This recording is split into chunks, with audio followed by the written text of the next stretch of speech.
Welcome back. Thank you for joining us this evening. We are coming to you live from the Nasrec Expo Center for the 6th Policy Conference of the African National Congress.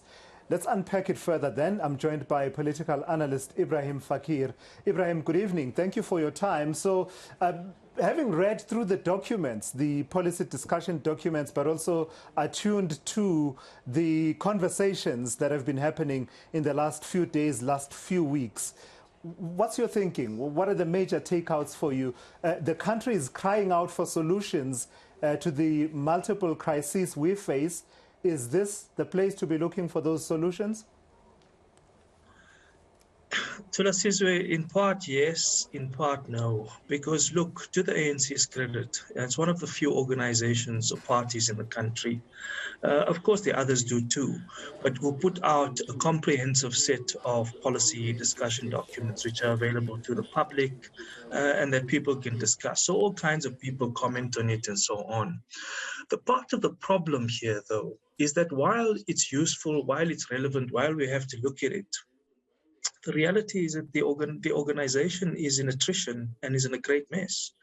So irrespective of what great ideas in some cases are contained in the policy documents, many of them are unimplementable, firstly because of the lack of state capacity or political will in some instances.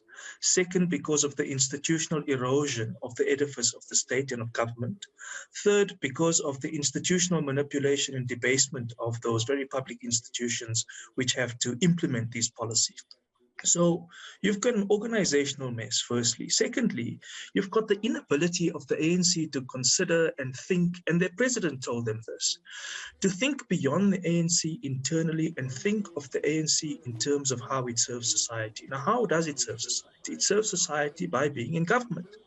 And the problem is that it's got outstanding resolutions, several conferences passed, about a whole range of issues, including on the economy, which it has simply not implemented. So that's the second problem. The third is that there are fundamental contradictions in what the ANC wants to do. Now, internal debate, internal contestation of ideas, that's valuable, that's useful. What the ANC has is not contestation of ideas. It's got contradictory visions. So you get any number of people inside the ANC arguing for two diametrically opposed issues. One would say nationalize the Reserve Bank. Others would say no. Some say, have land expropriation without compensation. Others say no. Some people say, let's have an import substitution policy. Others say no. Others say, stabilization through basic income grant, let's have some more subsidies, let's have some more incentives, let's have some more grants, and so on, to give to people to stimulate business. Others say no.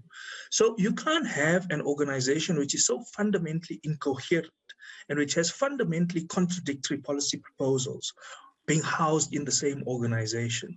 Now, that kind of instability and attrition translates itself from the organization into government, and that's where the problem is. The fourth, which I don't need to tell you because you've been attending these for quite some time, is that the internal focus usually leads to a great degree of paranoia and hysteria. And so what happens is, you have a mutual climate of suspicion and fear and scapegoating, and you know how that descends into in conferences. Maybe it won't happen at this policy conference, but let's see.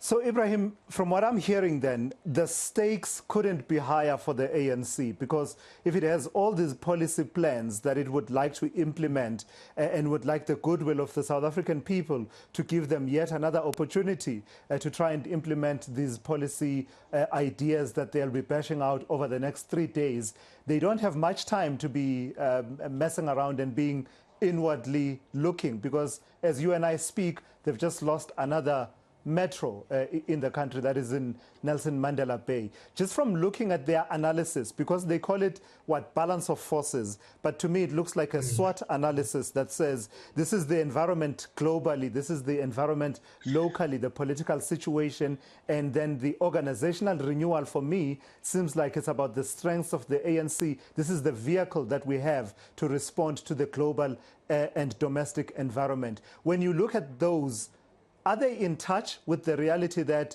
metros, towns, cities, one at a time, are, going in the direction of either coalition governments or straight out to the opposition? Look, you started off saying the stakes couldn't be higher for the ANC. On the contrary, the stakes couldn't be higher for the society itself. But you're absolutely right in the second sense that its stakes are high for the ANC, because one of the great blind spots of the ANC is that insofar as they've got this vehicle available to them, they're completely blind to the fact that 7 out of 8 metros are not within the command, the control, or the influence of the ANC. Those are the drivers of growth, of commerce, of finance, of technology, and fundamentally of redistribution. If you don't have influence in those areas, you basically lack influence over the society, number one. Number two, they simply need to look at the electoral results of the last 2 elections, 2019 national provincial, 2021 local government elections. And the story there is that there's a greater number of people who are simply not turning out to vote than who are voting for the ANC in aggregate, which means that there's a great credibility crisis which is emerging in government and a political legitimation crisis for the ANC as an organization. This organizational instability and institutional decay that the ANC is presiding over is premised, if you read the opening policy document, they still conceptualize this on the idea of colonialism of a special type. One of colonialism of a special type's sort of instrumental arguments is that there are no inherent tensions and contradictions amongst Africans and Black South Africans. Unfortunately, today there are, on either side of the inequality divide, on our employment status. And there are increasing tensions on primordial identity bases such as ethnicity, identity, race, religion, and so on. So if the ANC insists on conceptualizing South Africa in this way, it becomes a handy excuse, looking away from internal organizational problems, looking away from the fact that they're scapegoating society and everyone else for their own misdemeanors and their own problems. Malevolent state capture was presided over, unfortunately, by the ANC. They simply cannot decide what they must do with the findings of the Zondo Commission report. I mean, for crying out loud, it's senior leaders. In some instances want to interdict this. So if you have such fundamentally contradictory approaches to us, the argument here is that no matter what is contained in your policy documents, if your organization is so fundamentally fractured, you have to ask existential questions about the organization. Forget policy and politics for now. Sure. Lastly, Ebrahim, I know you have to go. While you are talking on that point of fundamental differences, let me hammer on that point just one last time, but actually focus on the foundational underpinnings of a democratic South Africa, where right at the start of the policy discussion documents, the ANC launches into this conversation around whether to stick with the constitutional democracy model versus a parliamentary democracy. You and I know that this whole idea of a parliamentary democracy actually originated from within the ANC itself, and I think one of the proponents of it a few months ago was Sihle Zikalala, who was then chairperson of the ANC in KwaZulu-Natal. Is that what you're talking about? The fundamental contradictions that run so deep that you can't even agree on what kind of a democracy we should have in the country? Absolutely, that's one of them. And incidentally, I argue precisely this point in a piece which will appear tomorrow.